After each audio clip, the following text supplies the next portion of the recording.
Irmãos, bom dia. Para aqueles que não me conhecem, como o pastor falou, meu nome é Arthur. Hoje eu vou ser o professor da EBD de vocês, então os irmãos tenham paciência. Minha didática não é tão excepcional quanto a do pastor Luiz, mas a gente, com a graça do Espírito, vai caminhando. Eu entreguei um guia para os irmãos, ou melhor, pedi para Maria Helena e para Luiz entregarem. É basicamente esse papelzinho aqui. Aqui está resumido tudo aquilo que a gente vai conversar nessa manhã, tá? Não precisa necessariamente utilizá-lo agora para o estudo, mas em casa. É um exercício saudável durante a semana aí, os irmãos darem uma lida, revisitarem, especialmente refletirem nas perguntas que nós temos ao final, que nos desafiam aí a viver uma vida mais santa e condizente com a palavra do Senhor, tá bom? É, nós já oramos e agora eu vou pedir para que os irmãos abram as Bíblias em Romanos, no capítulo 1, verso de número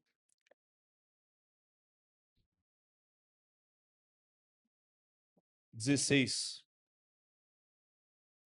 Romanos, no capítulo 1, nós vamos ler o verso de número 16. Beleza.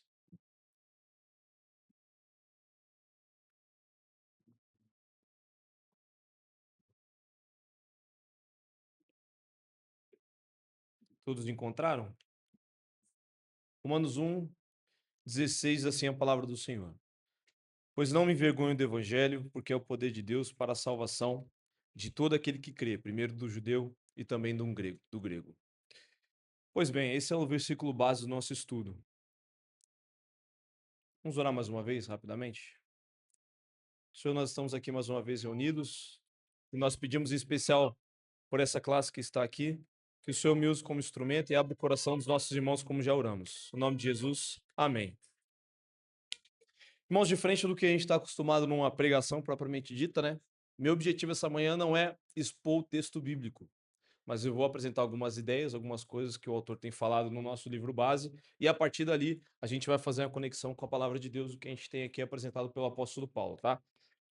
Para aqueles que têm nos acompanhado, o nosso livro base é esse livro aqui do Jeffrey Johnson, A Igreja, Sua Natureza, Autoridade, Propósito e Culto. Hoje a gente vai falar um pouquinho sobre o capítulo de número 8, que tem por título A Metodologia da Igreja, né?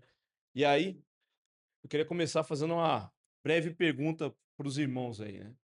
A cabeça dos irmãos, ou segundo o que os irmãos observam na palavra de Deus, que eu acho que é uma pergunta mais objetiva, né?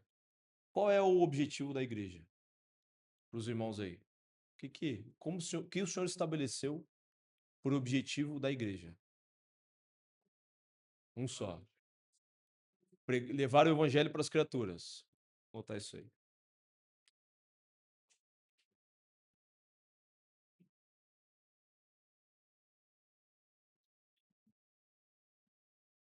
Que mais? Coluna da verdade. Opa.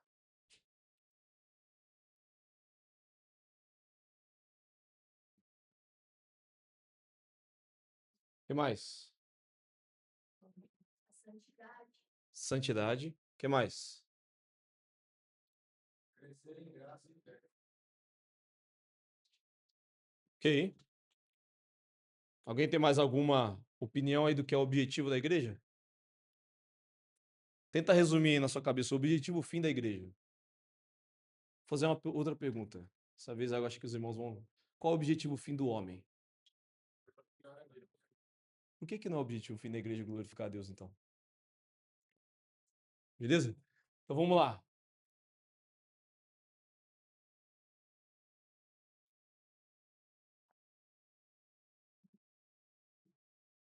Acho que todo mundo consegue entender o meu garrancho aqui, né?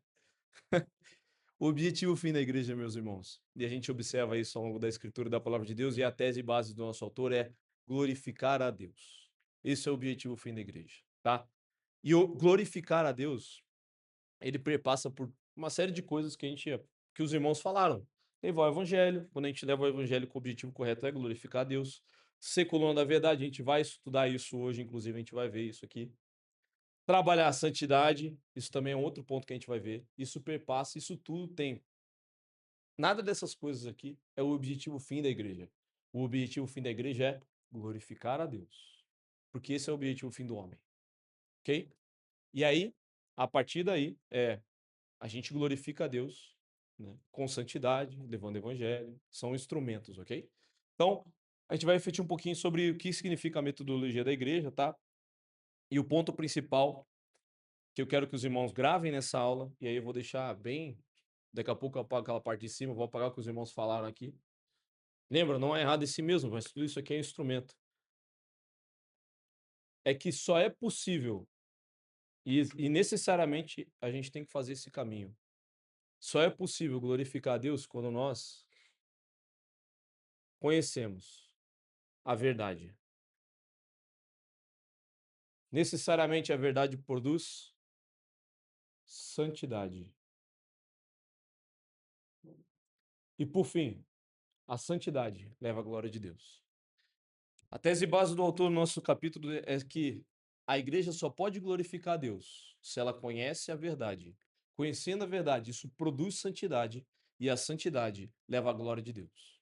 Se a gente negocia a verdade, a gente não consegue viver uma vida santa e a glória de Deus nunca será alcançada. Basicamente, esse é o ponto do autor. É o resumo da nossa aula, por assim dizer, e é aquilo que eu quero que os irmãos guardem nessa manhã, tá bom? Então, vamos lá. A igreja só é santa quando ela guarda a verdade e ela só pode glorificar a Deus quando ela tem santidade, ok?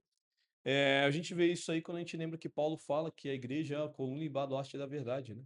Não é à toa, é por isso, ok? Tudo bem? Agora, deixa eu fazer uma segunda pergunta bem rapidinho para os irmãos responderem. Qual é o principal problema da igreja moderna hoje, então? Heresia, o que mais? Desvio da verdade.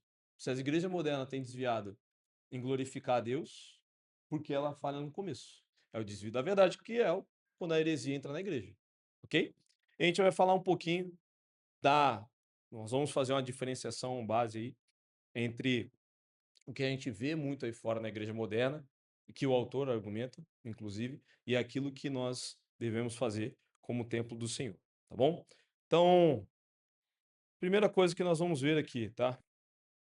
Bom, antes de eu começar propriamente dito a falar dos conceitos da aula, eu expor um pouquinho a introdução, mas essas são as referências que eu vou usar essa manhã. Se os irmãos acharem interessante, quiserem saber mais do assunto especificamente, tá? O primeiro é o livro que a gente já tem estudado, capítulo 8. O segundo é um livrinho do Francis Schaeffer, é um filósofo cristão do final do século passado. Ele morreu em 1980 e alguma coisa, eu acho. Livro muito bom, chama A Morte da Razão, recomendo a leitura, para quem não conhece. Uma pregação do Spurgeon, No Compromise, quando ele fala sobre negociar a palavra de Deus e a verdade. E o livro do John MacArthur, Com Vergonha do Evangelho também, muito bom. Essas 4 leituras aí são as leituras recomendadas com base na aula de hoje, tá bom? Então vamos lá. Esse é o texto básico, como a gente já viu, é o que a gente vai se debruçar um pouquinho mais à frente, tá? Depois que eu explicar os nossos conceitos. Paulo vem falando que ele não se envergonha do evangelho. A gente vê hoje em dia, como a gente acabou de discutir aqui, que a primeira coisa que a igreja tem que ter como base é a verdade. E a principal verdade da escritura é o evangelho. A palavra de Deus, ela nos apresenta o evangelho em Cristo Jesus. Quando a igreja começa a negociar o evangelho, ela fundamentalmente vai negociar a sua principal verdade, ok? E aí, existem diversas razões para isso acontecer, mas a maior delas, né, é porque a igreja está preocupada em agradar o mundo e não agradar a Deus. A igreja passou a ter vergonha do evangelho, né? Paulo vai dizer que justamente ele está indo na contramão nesse texto de Romanos. Ele vai falar assim: não, eu não me vergonho do evangelho, porque é o poder de Deus para a salvação de todo que crê, primeiro do grego, depois do gentio. Paulo prega, escreveu, e é a mesma coisa que nós pregamos hoje, um judeu que foi crucificado como criminoso. E ele falava que esse homem, ele é o salvador do mundo. E nós pregamos a mesma coisa. Não é à toa que ele vai escrever que é por isso que o evangelho é escândalo para os judeus e loucura para os gentios. Porque a nossa mensagem prega um galileu que foi crucificado como criminoso, como salvador das nossas almas. E nós não devemos ter vergonha disso, porque ela é a verdade. Ela é verdade, tá? E nós não podemos ter vergonha disso, porque se nós negociarmos isso, nós negociamos toda a base da igreja, todo o resto. OK?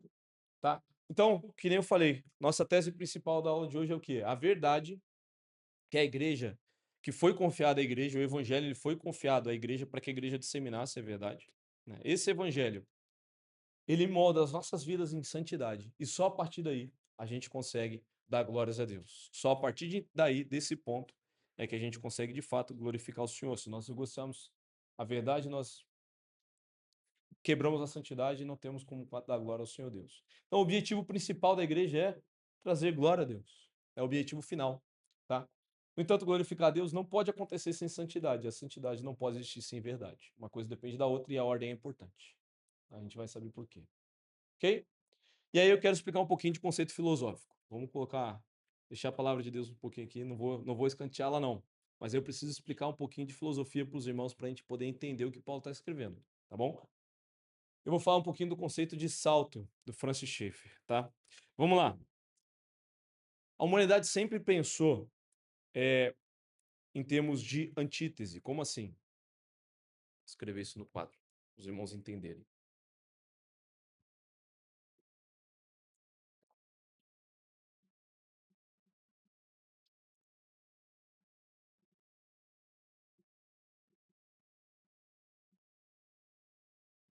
Como assim?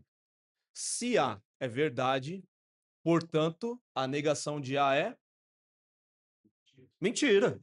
É muito simples isso, certo? A gente sempre. O raciocínio lógico é esse, o comum é esse. Se A é verdadeiro, portanto, a negação de A é mentira. Tá? A gente sempre pensou dessa forma. O nome disso aqui é antítese. A gente tem uma tese, o contrário a essa tese é mentira. Se aquilo é verdade, o contrário é verdade é mentira. Tá?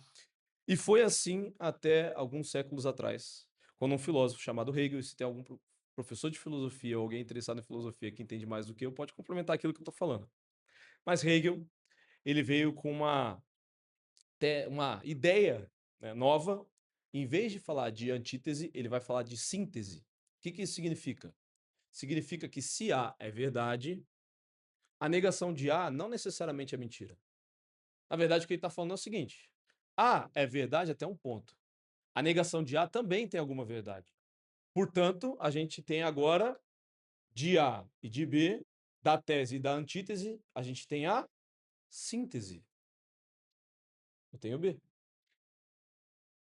Hegel veio com a ideia da síntese. Se A é verdade, a negação de A não necessariamente é mentira. Se a negação de A não necessariamente é mentira, os dois têm alguma verdade, a gente pega o que interessa nos dois, e aí eu produzo B. Só que B também tem negação. A negação de B não necessariamente é mentira. De B e negação de B, eu produzo C. E assim a gente vai eternamente. Né? De curiosidade, o Karl Marx se baseou nisso aí para poder fazer as relações da sociedade, tá? Se homem e mulher são opostos, a gente precisa de alguma coisa no meio do caminho, porque não dá para ter só homem e mulher. E assim vai, entendeu? Se o rico e pobre são opostos, a gente precisa de alguma coisa no meio do caminho. Enfim, não vou me delongar nesse ponto não. A questão é a seguinte, por causa desse tipo de raciocínio, e aí eu não tenho como ficar explicando pormenorizadamente como é que a gente chega até lá. Antigamente a gente tinha uma situação que era quando a gente pensava, né, com tese e antítese, a gente podia desenhar alguma coisa mais ou menos assim, ó.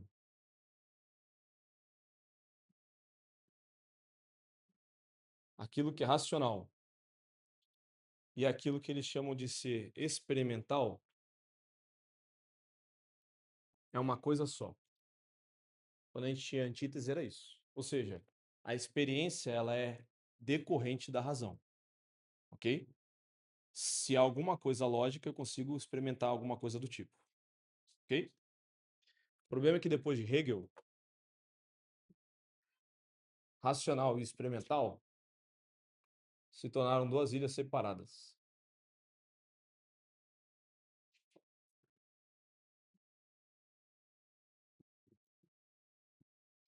E elas já não têm mais ligação entre elas. O que isso significa no exemplo prático?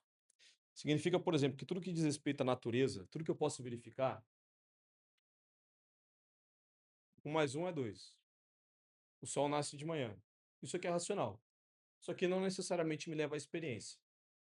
E eu não consigo conectar uma coisa com a outra. Mas tudo aquilo que é experimental, por exemplo, a fé, os propósitos, os valores, isso já não tem mais nada a ver com a razão. Eu não preciso de fé de razão para ter fé. Aí, assim, o que isso tem a ver com a minha vida? Você já ouviu aquele velho ditado assim que fala assim: olha, você não está vendo o que Deus está fazendo, mas você precisa acreditar. Isso aqui não está nada mais longe da palavra de Deus. Isso é meramente filosófico. A nossa fé, ela é lastreada por racionalidade. Quando alguém fala que você precisa ter fé sem razão, essa pessoa, ela está se baseando no que um filósofo falou no século XVII, Hegel. Quando ele vai dizer que fé e razão não tem nada a ver uma coisa com a outra. Já ouviu aquele velho ditado? Fé e ciência não se mistura? Tá aqui, ó. É isso aqui, Hegel. Hegel falando. Até Hegel, ninguém pensava assim. Até Hegel, a teologia era a senhora de todas as ciências. Depois de Hegel, ele vai dizer o seguinte: não, a teologia, a palavra de Deus, ela não tem nada a ver com a ciência. Uma coisa é uma coisa, outra coisa é outra coisa. E isso começou a entrar na igreja com sutileza. Quando a gente, por exemplo, vai dizer que eu não preciso, eu tenho que fechar os meus olhos e dar um salto de fé. E é exatamente essa palavra que muitas vezes a gente ouve por aí. O tal do salto de fé. Tá? Mas o salto de fé, ele não é meramente e unicamente da igreja, né? Ele é apresentado na igreja como resultado. Porque no mundo a gente tem a mesma coisa. Lá fora, por exemplo, quando a gente vê que as pessoas não estão se importando muito com razão e buscam experiência, aí a gente percebe que elas estão querendo preencher um vazio de fé que elas não têm, que ninguém é capaz de preencher. Deixa eu dar um exemplo. Hoje em dia, se você vai comprar qualquer coisa, vamos na cafeteria. Vou dar um exemplo da cafeteria. Você não vai na cafeteria para tomar café. Você vai na cafeteria porque o ambiente é agradável, porque as pessoas te tratam bem. Não tem nada de errado nisso. Mas o que as pessoas buscam é experiência atrás de experiência. O que as pessoas buscam é um filme que é mais emocionante do que o outro. O que as pessoas buscam é um show que te leva a uma experiência mais transcendental do que o show anterior. E isso tem se repetido constantemente na nossa sociedade, por causa desse tipo de pensamento, inclusive. Tá? A esse tipo de experiência, né, Francis Schaeffer ele vai chamar de salto. Ele vai dizer que isso é, é o que nós. É, é o que o ser humano busca. Né? Ele tem um vazio porque ele não consegue responder, uma vez que racionalidade e espiritualidade ou experiência, né, foram divididos, ele já não consegue mais conectar as duas coisas. E por isso ele busca constantemente cada vez mais experiências. E cada vez mais ele está dando um salto, né, para longe de Deus. Ok? Essa é a ideia do Francis Schaeffer, que ele vai dizer. É, ele divide isso como se fosse um prédio de 2 andares. No andar de baixo, a gente tem a natureza e tudo aquilo que pode ser verificável empiricamente. No andar de cima, a gente tem a experiência. O problema é que esses 2 andares não tem nenhuma escada conectando. Então você precisa saltar de um para o outro. Fechar os olhos e saltar. Ou, como eu preferiria dizer, são 2 ilhas separadas. O que antes era uma ilha só, agora o homem separou em 2 ilhas. Isso está errado, segundo a palavra de Deus. Mas a razão a gente consegue pisar bem, bem firme. Agora, quando a gente vai para a fé, aí cada um tem o seu campo. E aí você precisa dar um salto de uma ilha para outra. E o salto é sempre em direção ao desespero. Ok? Os irmãos me acompanharam aí no raciocínio? Entenderam? É um pouquinho abstrato filosófico, mas eu já vou entrar no que isso tem a ver com o que a gente está falando, tá? Até aqui. Conseguiram me acompanhar bem? Tá. Isso aqui, né? Exatamente. Ah, obrigado, Hudson. É o ponto chave para a gente fechar o nosso tópico quando a gente vai tá falando a respeito de salto, né? É exatamente isso aqui, ó. O conteúdo, ele já não é mais importante, né? Só importa a intensidade da experiência. A partir do momento em que eu desconecto razão de experiência, ou de o que a gente chama aqui de fé, né? E aí eu não estou falando da fé objetivamente como a gente está entendendo da palavra de Deus, mas o que o mundo chama de fé, só importa a intensidade de experiência. Aí qualquer coisa pode preencher e nada preenche, na verdade, né? Arte, música, drogas, misticismo, política, religião, tudo vale da mesma forma, tudo é igual. Tudo busca preencher um vazio que o ser humano precisa responder, precisa ter. Tudo vale da mesma forma. porque nada disso pode ser verificado, né? Tudo está no campo do espiritual, que é desconexo do racional para o homem, ok? Claro que nós não acreditamos assim, né? E é justamente esse o ponto da aula, tá? Nós, quando vamos falar da palavra de Deus, nós acreditamos que a Bíblia ela é a verdade e o Evangelho é verdade. A nossa fé não está desconexa da razão. Uma coisa e outra, elas estão num único e conciso bloco, ok? Bom, vamos lá. Eu preciso que os irmãos guardem essa palavra aqui, ó. Experiência, tá bom? Experiência, tá? Porque isso aqui é o que vai. Nós vamos voltar isso aqui mais para frente, tá bom? Tudo bem. Pega esse conceito filosófico aí, guarda ele um pouquinho e vamos falar do problema da igreja moderna. Basicamente. Basicamente é isso. Basicamente o que as pessoas buscam hoje em dia é porque elas não conseguem ver razão no que fazem, elas buscam prazer. Em resumo é isso, ok? E existe todo um raciocínio filosófico por trás. Por exemplo, não ficar só nas orações, aqueles movimentos fervorosos, mas sem o evangelho. Tipo assim, a letra A, deixa ele para ficar por a experiência. Também. Exatamente isso. Se não, exatamente isso. Exatamente, isso é uma das dos desdobramentos de quando a gente vai falar que fé não é racional, fé é sentimental, tá? Isso é uma resposta e é filosófico, isso aqui não é bíblico, não é bíblico. É uma resposta ao que a gente acabou de falar. É um dos desdobramentos. Sim, exatamente. A gente precisa ter uma experiência com Deus. Quantas vezes a gente já não ouve isso? Você precisa ter uma experiência com Deus. Pega essa experiência e joga fora, porque isso aí é assim, é sentimentalismo. Qual- Exatamente isso. A nossa fé. Exatamente. A gente não vê coisa do tipo na palavra de Deus. A gente vê a palavra sendo exposta, sendo pregada, a verdade sendo apresentada e o Senhor Deus se manifestando. A sua glória, inclusive. Ok? Uma coisa interessante que você falou agora. Quando ela não vê razão do que ela está vivendo, o propósito da vida dela, ela se apega a uma experiência de prazer, né? Porque se você tem uma razão pelo que você está vivendo, mesmo que não tenha experiência de prazer, e esse é o caminho da palavra, você vai ter uma experiência de dor, de abandono, Paulo vai escrever às vezes, de rejeição. A experiência vai estar ruim, mas você tem uma razão pelo qual você está suportando aquilo. Exatamente. Acho que esse é o caminho da fé. Exatamente. Se eu só optar de prazer, a hora que a coisa apertar, né? A hora que o sol bater, a pedra estiver ali, tu tem raízes profundas, a planta vai A morrer. gente vai abandonar. Exatamente isso. E aí, assim, a grande verdade é que essa filosofia que ela permeia o nosso mundo, as pessoas vivem assim. E elas vão viver cada vez mais assim. Os filmes que nós assistimos pregam isso, pregam exatamente isso. Se o seu casamento não tá bom, troca, ué. Por quê? Porque se a experiência não tá adequada, não tem razão para ficar naquilo. Porque as coisas estão desconexas. Tudo, tudo à nossa volta é regido por isso. Não vamos generalizar, né? Mas 99% das coisas são. Agora, o problema é quando isso começa a entrar na igreja. E aí, o irmão citou um exemplo de como isso se manifesta na igreja moderna. Existem alguns outros que a gente pode falar. Por exemplo, a relativização da aparência. Você ouve falar assim, não importa como é que você vem para a igreja, só venha. Não, importa sim. Você vem para a igreja vestido decentemente, representa o que você crê. Isso importa. Claro, são coisas sutis. A aparência em si mesmo não é o problema. O problema é a ideia que está por trás disso. O problema é o argumento que vem por trás disso. Ok? E começa com coisas simples, só que depois ela vai se desdobrando para coisas piores. E mais ou menos esse é o raciocínio do nosso autor.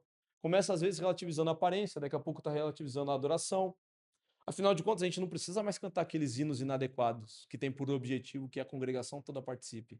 Vamos botar uma música que é mais atual, não é porque o problema não é a música em si mesmo, mas porque a música ela dá uma experiência melhor para as pessoas. Ó, um grave mais bacana, a gente põe uma bateria. Então, o problema é ter bateria. O problema é por que nós estamos fazendo isso. E aí você começa a caminhar mais e mais para esse sentido, né. Daqui a pouco você está mudando a arquitetura, a gente não precisa mais de lugares que são, às vezes, assim, deixa até a pessoa meio assustada de entrar.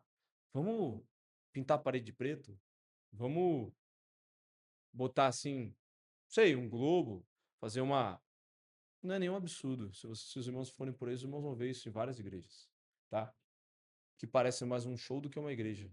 Por quê? Porque de fato elas estão copiando shows, porque elas querem dar para pessoas experiências, ok? Daqui a pouco a relativização vai para dentro do próprio Cristo. Afinal, Cristo não é mais o Salvador Santo, não é alguém que morreu na cruz pelos nossos pecados, mas é um cara bacana. E aí você vê o Senhor estilizado em várias formas. Pois não, Renata? É tipo assim,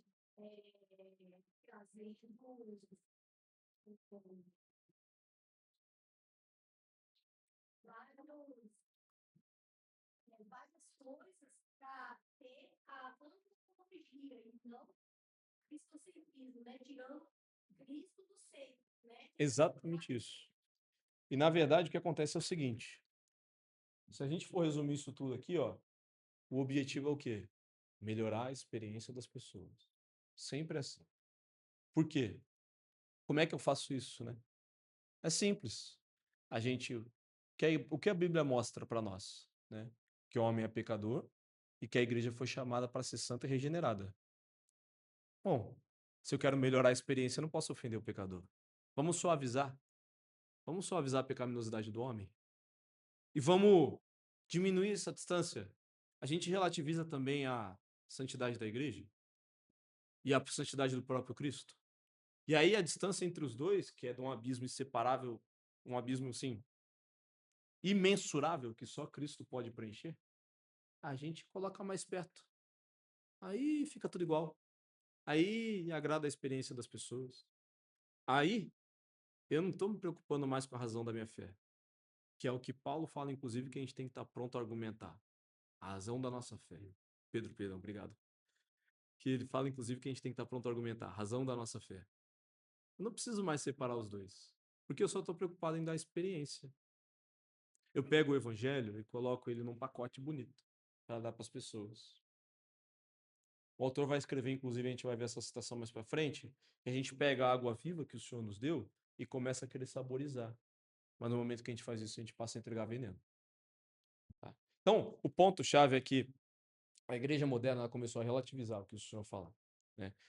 Em vez de falar de um Senhor que é santo, santo, santo, e que Isaías treme diante, ela passa a falar de um Jesus, que é um cara legal. Um Jesus modernizado, com a cara mais bacana, para criar uma atmosfera que seja descontraída e casual. Um jogo de futebol, um show, alguma coisa do tipo. Tá? A gente vê muito isso em várias igrejas por aí. Bom, Spurgeon, isso não é um problema novo, né? A gente vê, por exemplo, que Charles Spurgeon já falava sobre isso em 1888, quando não tinha projetor, não tinha filme e não tinha show de luzes. Mas ele já falava da mesma coisa, do mesmo problema. Charles Spurgeon vai dizer: queremos uma forma rápida, naquele livrinho que eu mostrei no começo, né? Queremos uma forma rápida. Esperar até que as pessoas nasçam de novo é um longo processo. Vamos abolir a separação entre os regenerados e os não regenerados. Venham para a igreja, todos vocês, convertidos e não convertidos. É verdade que vocês não acreditam no evangelho, mas nós também não. Trocar o tempo pelo teatro e transformar os ministros de Deus em atores, cujo objetivo é entreter os homens. As cercas estão derrubadas e as paredes estão demolidas. Charles Spurgeon falou isso em 1888. Isso demonstra pra gente o quê? Que o problema não está, no fim das contas, no nosso tempo. O problema está no coração do ser humano. O ser humano sempre buscou fazer a mesma coisa. E aí Paulo deu uma resposta para isso. O que Paulo falou? Eu não me envergonho do evangelho, porque ele é o poder de Deus para a salvação de todo aquele que crê. Ok? Sem projetor, sem podcast, sem nada disso. Charles Spurgeon já mostrou que o problema não é o que a gente tem na nossa tecnologia, mas é o coração do homem. Tá, mas qual é o problema principal que isso causa? A gente aproximar o ser humano pecador e relativizar a santidade da igreja a gente tentar a igreja apresentar experiências para as pessoas, baseado em filosofias, causa que tipo de problema? Porque falar isso aí, ok, a gente já entendeu que vai contra a palavra do Senhor. Mas o que isso causa na prática? Bom, causa na prática que é o seguinte: as pessoas lá fora, e Francis Schaeffer ele vai argumentar exatamente isso no seu livro, tá? As pessoas lá fora elas estão buscando experiências cada vez mais gritantes. Deixa eu fazer uma. Vamos lá. Por algum tempo eu trabalhei com pessoas adictas, pessoas que têm problema de vício. O Hudson também trabalhou com esse tipo de pessoa, sabe como é que funciona. O vício da pessoa, ela nunca começa no vício em si, no crack. Começa sempre no álcool, no cigarro. Aí daqui a pouco ele tá na maconha, daqui a pouco ele tá. E aí quando vê, ele tá no crack. Então ele vai sempre pulando para uma droga pior. Por quê? Por que isso? Porque a experiência que ele tem nunca é suficiente. Cada vez que ele busca uma resposta para o desespero que ele tem, ela não é suficiente. E ele precisa de algo pior. Ele se desespera mais. O argumento do Francis Schaeffer, ele é, inclusive no livro A Morte da Razão, ele é justamente nesse ponto. O mundo aí fora, ele está desesperado. E cada vez mais ele se afunda em desespero. Cada vez mais. Um exemplo bem clássico. E aí, assim, por favor, entenda corretamente o que eu vou dizer, tá? Eu não estou argumentando contra o bom, eh, o bom, o papel efetivo e importante que as mulheres têm na nossa sociedade. Mas o feminismo ele começou pregando um, um ponto importante, que a mulher tivesse mais relevância. Ok, mas isso não foi suficiente. Depois ele pagou que a mulher fosse independente. Depois ele disse que a mulher fosse independente, inclusive dos seus filhos, porque mulher com filhos é pior. Hoje ele prega o aborto, o assassinato de crianças. O desespero é cada vez pior. É cada vez pior. E esse é um exemplo. E você pode olhar na sociedade, na história dela, e você vai ver isso em vários movimentos, várias frentes da sociedade. Tá? E aí, quando a igreja oferece experiência, ela está oferecendo mais um fracasso. Quando a gente deixa de oferecer a verdade para oferecer experiência para as pessoas, o que eu estou oferecendo para ela, no final das contas, é desilusão. Porque ela nunca vai se satisfazer com experiência. E eu estou entregando para ela uma coisa que ela nunca vai, que não vai funcionar. No fim das contas, o que eu estou fazendo é entregar decepção. O exemplo clássico é que, para alguém que está se afogando, não adianta eu mostrar para ele uma piscina mais bonita. Parabéns, você está se afogando. Agora eu vou embelezar a sua piscina aqui que você está se afogando. Você afoga aí melhor. Não vai resolver, ele vai se afogar do mesmo jeito. É isso que a igreja faz. Quando ela se aproxima do mundo, aos padrões do mundo, quando a igreja ela se amolda aos padrões deste século, a gente oferece mais decepção. A gente quer embelezar uma piscina para alguém que está se afogando. Tá? Além disso, né, a gente começa a encher a igreja de falsos convertidos e aquela que deveria ser baluarte da verdade, mais uma vez, deixa de lado a santidade. Tá? E por fim, a gente acaba manchando o testemunho pelo qual nós fomos chamados a conduzir em Cristo Jesus. Bom, como é que a gente resolve isso então? Como é que a gente faz com que. Como é que a gente oferece uma solução real, verdadeira? É o Evangelho. Tá? E aí o autor vai argumentar isso aqui, ó. A verdade, ela é a base da unidade e da pureza da igreja. Quando a igreja negocia a verdade por experiência, seja qualquer ela que for, vamos chamar mais pessoas, vamos fazer uma. Não há nada de errado nisso em si mesmo, né? O problema é quando a gente faz isso com o objetivo de chamar pessoas. O objetivo não pode ser. Uma ação evangelística não pode ser para chamar pessoas. Tem que ser para apresentar a verdade, para glorificar a Deus. E se as pessoas se converterem, amém. Se não se converterem, o Senhor é soberano, amém também. Tá? O método bíblico de atrair pecadores para Cristo, a sua igreja, é encontrar estratégias de marketing. Mas é uma demonstração de unidade, pureza e verdade. E a unidade e pureza só é possível por causa da verdade. Tá? Aqueles que estão fora devem vir à igreja, devem ver na igreja algo que eles não têm. A gente não pode oferecer mais do mesmo. A gente tem que oferecer uma coisa que só Deus pode dar, a sua verdade. Isso é o que eles de fato desejam, né? Algo que eles desejam e algo que eles precisam. Algo que Hollywood não pode oferecer, tá? A santidade, ela vem do evangelho. E o evangelho de Jesus Cristo vem da verdade. OK? A relevância do evangelho, então, ela existe porque ele é real, porque ele é verdadeiro. Pois não?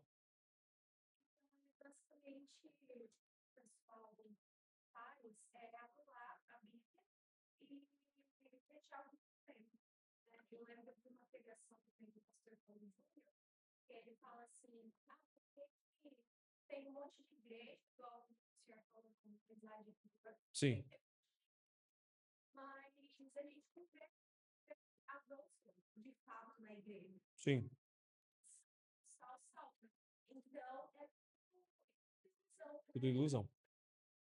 da igreja. Então, a gente pela experiência e não poder cuidar de si. É Exatamente.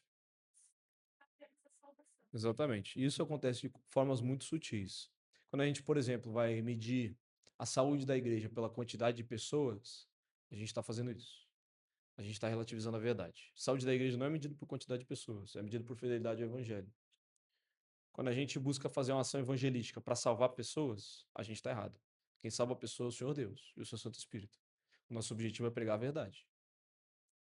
Às vezes, em coisas sutis, a gente erra. Tá? Isso, claro, a gente pode chegar no pior extremo, né? Como a gente vê muitas igrejas por aí que são realmente extremistas no seu mundanismo, né? Que aceitam a homossexualidade dentro do pastoreio, que aceitam, mesmo dentro da membresia, né?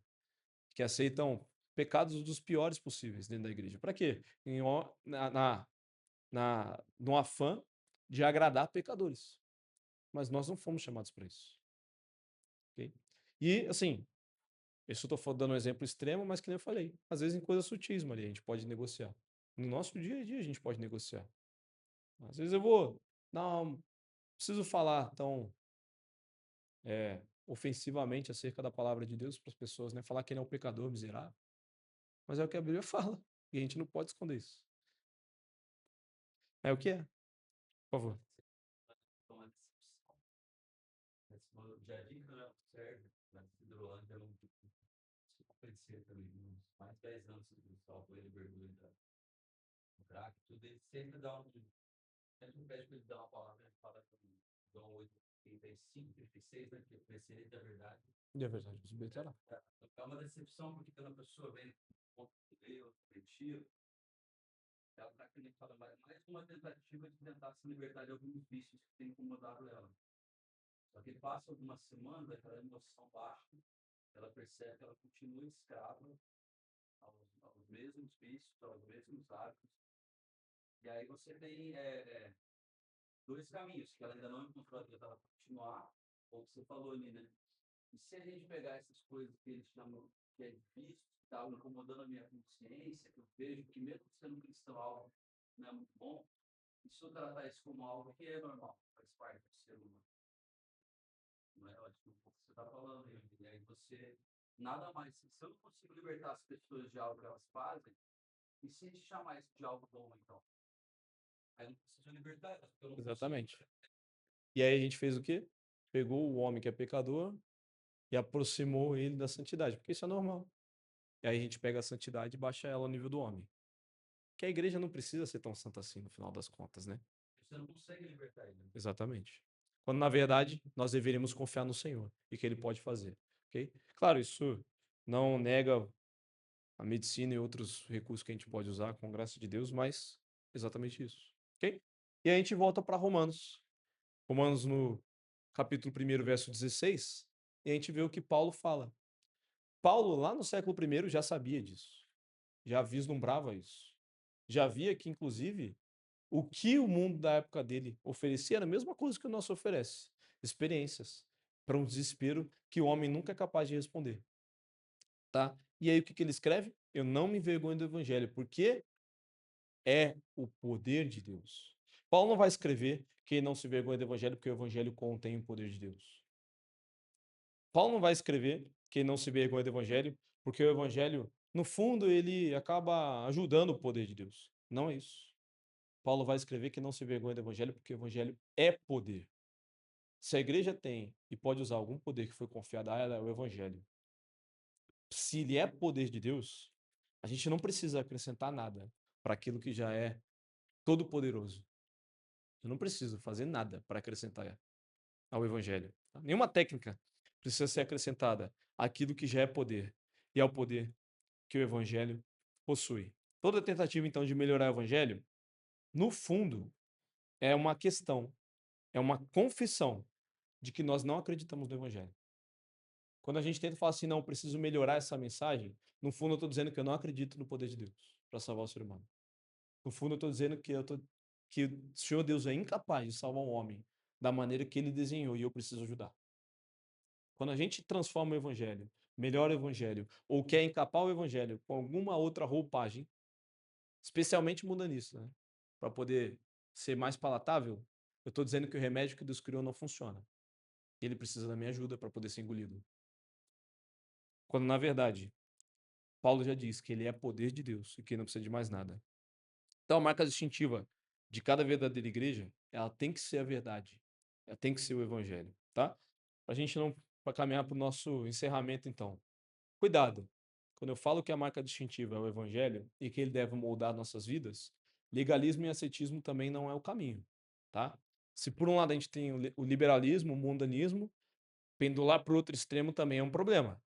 Na verdade, essas duas questões, tanto o mundanismo como o legalismo, eles têm raízes no mesmo problema, né? O mundanismo vai perguntar o que o mundo acha de mim. Eu preciso botar uma roupagem do evangelho para o mundo, para agradar o mundo, tá? Enquanto que o legalismo vai pensar o que a igreja, os irmãos acham de mim. Eu preciso botar uma roupagem do evangelho para agradar as pessoas que estão aqui dentro, né? Então, no final das contas, assim, os dois têm o mesmo problema. Os dois sofrem do mesmo pecado. Nenhum deles perguntam o que Deus acha de mim, mas eles estão preocupados em perguntar o que as pessoas acham de mim, com visões diferentes, ok? Então, cuidado, porque a gente também não pode cair no negalismo de achar que viver pela regra, ela é o que vai nos resolver, né? E aí, eu volto só num ponto aqui antes de eu apresentar a questão ali final, que é a ordem. A ordem importa. Qual é a ordem mesmo? Os irmãos lembram? Do teste da aula? Muito bem. Verdade, santidade e glória de Deus. Tá? A ordem importa. Se eu quiser viver santidade sem conhecer a verdade, eu caio no legalismo. E é o problema. Ok? Se eu quiser dar glória a Deus sem santidade, eu estou caindo na experiência, no mundanismo. A gente dá glória a Deus sem conhecer, sem viver uma vida santa. Isso é impossível. Primeiro a gente tem que conhecer a verdade. A verdade produz santidade. A santidade dá glória a Deus. Se eu trocar a ordem, eu vou cair em algum outro pecado desse aqui. Ok? Por isso que a gente vem todo domingo aqui aprender a palavra do Senhor. Por isso que a gente se debruça constantemente na palavra. Porque a verdade está na palavra de Deus, na Bíblia. Ok? Para a gente fechar, então, santidade pessoal e santidade coletiva. Um ponto importante aqui, tá? Isso aí foi o que eu acabei de falar, né? A ordem ela é importante, tá? Quando a santidade aumenta, o mundanismo necessariamente acaba diminuindo dentro da igreja. Se eu tentar inverter isso aqui também é problemático, né? Vamos diminuir o mundanismo da igreja. E aí a gente aumenta a santidade. Não, não funciona. Se eu olhar desse jeito também, o que eu estou fazendo é legalismo, no final das contas, tá? Eu tenho que buscar santidade. E eu busco santidade pela verdade, ok? Primeiro é a verdade. E ela vai mudar a santidade de nós. Tá? O autor é muito feliz quando ele fala assim, ó, diminua o mundanismo. E aí a santidade ela aparece. Ele não fala isso. Não é isso que está escrito. E não é isso que o autor coloca, tá? Porque isso leva ao legalismo. Ao contrário, ele vai dizer o quê? Aumenta a santidade. E aí o mundanismo vai se der sozinho. Conhecereis e a verdade os libertará. Exatamente. Minha palavra é verdade. Percebe? Exatamente. Então, o conhecimento do evangelho leva à santidade, que leva à glória do Senhor. Ok? Isso aqui é um ponto importante, tá? Não existe santidade institucional. Os irmãos querem saber o quanto uma igreja é santa? Não olha para a vida do pastor sozinho. Também não olha para o culto. Isso é um demonstrativo, né? O culto que a igreja tem é um demonstrativo. Mas você quer saber o quanto a igreja é santa? Olha para a vida individual de cada irmão. Tá? Não é porque você frequenta uma boa igreja que a tua vida necessariamente agrada ao Senhor. Mas um grupo de irmãos que busca agradar ao Senhor verdadeiramente em santidade, fatalmente vai produzir uma igreja mais santa. Tá? Não existe CNPJ santo. Mas o Senhor chamou a cada um de nós a buscar a santidade no conhecimento da palavra. Ok? O trabalho que o pastor tem e que qualquer um que ensina aqui tem é preparar os irmãos para toda boa obra. Percebe? O que a Bíblia fala é que o trabalho do ministro do evangelho é ensinar a verdade para que os irmãos usem a verdade na vida de vocês. Pastor nenhum produz santidade de membro. O pastor ele ensina a verdade. Os irmãos pegam a verdade como ferramenta e usam na vida de vocês para produzir santidade e glória de Deus. Exatamente. E uns nos outros, né? Necessariamente. E assim a igreja cresce, bem ajustada como um organismo. Não existe CNPJ santo. Mas cada um de nós tem a responsabilidade de buscar o conhecimento e a santidade do Senhor. Tá bom? Para a gente fechar, então, 3 perguntinhas para os irmãos fazerem o dever de casa. Refletirem nessa manhã e depois aí dão uma lida na folha aí e responda essa pergunta em casa com meditação no texto de Romanos que a gente leu. Primeiro, quando eu convido alguém para vir à igreja, né? Quando a gente convida alguém para vir aqui nesse trabalho, o que eu prometo para a pessoa? O que eu estou falando? Não, vai lá porque a classe da EBD é boa. Vai lá porque tem classe das crianças. Vai lá porque o cafezinho é bom. Eu estou prometendo experiência, tá? É o café, é a música? Ou é Cristo? Ou é Jesus Cristo que eu estou falando, apresentando para essa pessoa? Não, vai lá porque Cristo é apresentado no púlpito todo domingo. Porque os irmãos, eles me incentivam a viver mais parecido com Cristo. Esse tem que ser o nosso objetivo. Tá? Segunda perguntinha.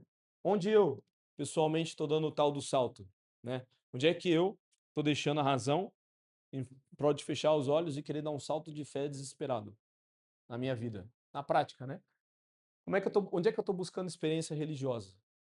No lugar da verdade que eu deveria conhecer? Né? Sabe que, vou fazer uma vigília para o Senhor me responder. É experiência religiosa. Eu estou passando por essa dificuldade, eu vou orar mais. Amém que você vai orar mais, meu irmão. Mas se você está orando mais para buscar a solução do seu problema, só por isso, isso é experiência religiosa. Agora, eu de fato confio no Senhor. Eu preciso buscar mais porque eu preciso de Deus, da verdade. Aí é outra história. Eu não estou negociando. Onde é que na minha vida eu tenho buscado experiência religiosa? Ao invés de buscar o conhecimento da palavra do Senhor. É uma meditaçãozinha importante para a gente fazer. Para fechar, se a santidade da igreja é a soma da santidade individual de todos os seus membros, né? O que nessa semana, não vamos nem buscar muito longe não, o que nessa semana acrescentou ou subtraiu desse total aí, né? Onde é que eu poderia estar mais santo? Onde é que eu poderia estar trabalhando na minha vida pessoalmente pela santidade da igreja, do grupo? Ok? Eu fecho com essas perguntas aí e com a última citação do autor, que ele encerra o nosso capítulo aí, escrevendo isso aí, ó. Somente quando a igreja é cristocêntrica e não se envergonha de todo o conselho de Deus, ou seja, da sua palavra, é que ela é uma verdadeira luz no mundo. Eu acrescento no mundo de desespero. Ela é a única que pode prover a solução através da verdade do evangelho. Tá bom? Desde que ela mantenha-se firme a essa verdade. Porque se negociar, aí ela é só mais um. Só mais um desespero. Só mais um problema. Irmãos, exatamente no tempo que eu tinha para essa manhã, pergunto, os irmãos têm mais alguma contribuição, dúvida, algo que não ficou claro?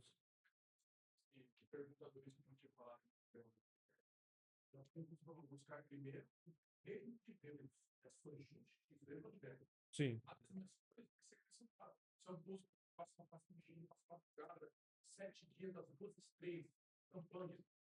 Sim.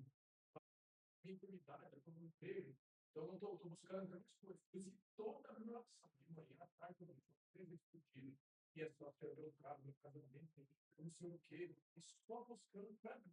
Sim. Mas santidade, nossa, não mora a Bíblia, leio, quando eu leio a Bíblia, oro a Bíblia, Uhum. mas são duas coisas para mim, isso, no casamento, no governo, então eu estou buscando sempre ter mais coisas. Então vai ser uma coisa, se eu tenho que buscar primeiro o reino, santidade, que é do alto. Às vezes mais coisa vai ser necessária, Deus sabe, mas necessitamos. Sim. Se eu faço por claro disso, então não vou ter depois coisa e nem vou ter. Exatamente. Exatamente. Exatamente isso.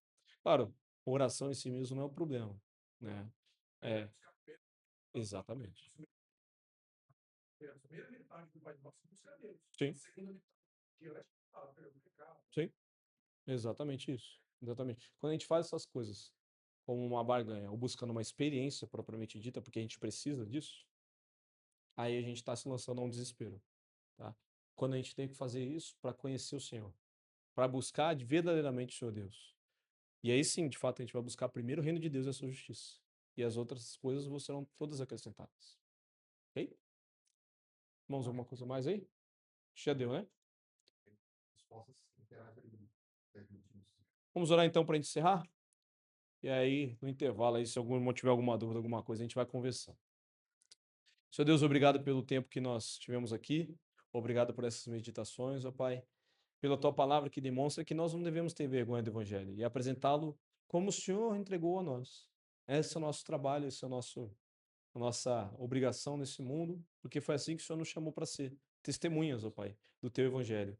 E nós não queremos modificar, não queremos mudar e não podemos, porque se fizermos isso, ó Pai, estaremos incorrendo fatalmente em entregar às pessoas um desespero cada vez maior.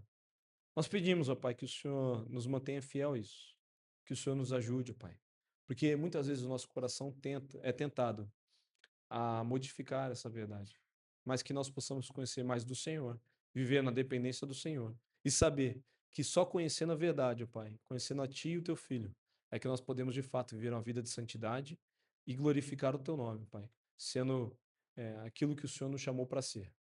Igreja santa, pura e verdadeira, baluarte da verdade. Nós oramos, ó Pai, e pedimos que o Senhor abençoe a nossa manhã, abençoe o nosso tempo de culto mais tarde e o tempo em breve de comunhão que teremos aqui. Oramos no nome de Jesus. Amém.